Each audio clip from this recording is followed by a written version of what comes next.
Kreu i grupi parlamentar të Partisë Socialiste Taulan Balla deklaroi se kërkesat e opozitës në mbledhjen e konferencës së kryetarëve janë thjesht e vetëm për të vijuar idetë që ndajnë në foltorin e tyre. Në një deklaratë përpara gazetarëve, Balla u shpreh se majoranca është dakord për kërkesën e debatit për buxhetin, që sipas tij mund të diskutohet ditën e mërkurë.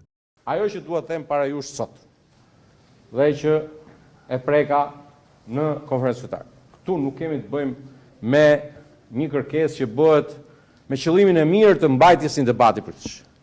Tu, gjithë ky evazion kërkesash vjen me një qëllim të vetëm është të themi që bëjmë një kërkesë që në formë edhe u gjen një zgjidhje si të pranohet, themi që nuk na u pranua, të bëjmë një numër të caktuar kërkesash sa dhe e din kush është e bukur, sa po u ulëm në konferencë kryetarëve, kishte ardhur kërkesë. Këto nuk janë kërkesa që duan të shqyrtojnë në kuvend. As seancë, as konferencë kryetare. Këto janë rendi ditës i foltores që do vendoset në bulevard.